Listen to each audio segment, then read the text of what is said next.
Everyone, welcome back to my channel. ఈరోజు వ్లాగ్లో మనం మోస్ట్లీ ఏ ఫెస్టివల్ అయినా సరే పెట్టే ప్రసాదం కామన్గా పరవాన్నం అయితే ఎక్కువ పెడతాం. సో అలాంటి పరవాన్నాన్ని ఎలా చేసేయాలో చూసేద్దాం. మామూలుగా అయితే రైస్ తీసుకొని ఉడకబెట్టుకోవాలి. కాకపోతే ఇక్కడ ఏంటంటే పులిహోర ఇంకా పరవాన్నం ఒకేసారి చేద్దాం అనుకున్నాను కాబట్టి రైస్ని ఒకేసారి పెట్టుకున్నాను. రైస్ కొంచెం బాయిల్ అయ్యాక కంప్లీట్ బాయిల్ అవ్వకుండా కొంచెం బాయిల్ అయినప్పుడు వేరే దాంట్లోకి తీసుకొని అందులో పాలు వేసుకొని దాన్ని బాగా ఉడకబెట్టుకోవాలి. పరవాన్నంకి రైస్ పాలు చాలాసేపు బాయిల్ చేసుకోవాలి. అది మరుగుతూ ఉన్నప్పుడు మళ్ళీ దాన్ని కాస్త మంట తగ్గించుకొని ఇంకా బాయిల్ చేసుకొని మళ్ళీ మరిగినప్పుడు మళ్ళీ బాయిల్ చేసుకొని అలా బాయిల్ చేసుకుంటూ ఉండాలి. అది చాలా చాలా దగ్గరికి థిక్ కన్సిస్టెన్సీ వచ్చే వరకు కూడా మనం దాన్ని అలా బాయిల్ చేసుకుంటూనే ఉండాలి.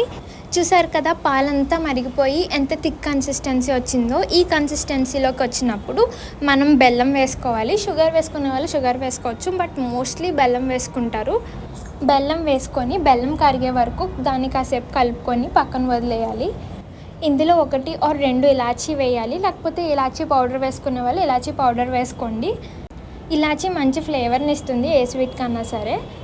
ఈ రెసిపీ ట్రై చేశాక మీకు ఎలా వచ్చిందో కామెంట్ చేసి చెప్పండి. లైక్ చేయండి, షేర్ చేయండి, సబ్స్క్రైబ్ చేయండి అండ్ ఫాలో చేయండి. అంతే, పరవాన్నం రెడీ అయిపోయింది. ఇప్పుడు గీలో మనం ముందుగా రోస్ట్ చేసి పెట్టుకున్న డ్రై ఫ్రూట్స్ని వేసుకొని డెకరేట్ చేసుకోవాలి. అండ్ గీ ఫ్లేవర్ నచ్చే వాళ్ళు కొంచెం ఎక్కువ గీ వేసుకోవచ్చు, లేదంటే తక్కువ గీలోనే రోస్ట్ చేసి ఓన్లీ డ్రై ఫ్రూట్స్ వేసుకొని మిక్స్ చేసేసుకొని సర్వ్ చేసుకొని తినేయడమే. డ్రై ఫ్రూట్స్ని ఎక్కువగా ఇష్టపడే వాళ్ళు ఎక్కువ క్వాంటిటీ ఆఫ్ డ్రై ఫ్రూట్స్ వేసుకోండి, తక్కువ ఇష్టపడే వాళ్ళు తక్కువ క్వాంటిటీ ఆఫ్ డ్రై ఫ్రూట్స్ వేసుకోండి. కానీ డ్రై ఫ్రూట్స్ వేసినప్పుడు ఫ్లేవర్ చాలా బాగుంటుంది. సో అంతే, పరవాన్నం రెడీ అయిపోయింది. హాట్గా సర్వ్ చేసుకొని తింటే చాలా అంటే చాలా బాగుంటుంది. మీరు కూడా ట్రై చేసి మీకు ఎలా వచ్చింది అండ్ మీరు కూడా ఎక్స్ట్రా యాడ్ ఆన్స్ ఏమైనా ఉంటే కామెంట్ చేసి చెప్పండి. పరవాన్నం ఎంతమందికి ఫేవరెట్ స్వీట్ అది కూడా కామెంట్ చేసి చెప్పండి. Bye bye, see you with the next video. Stay tuned.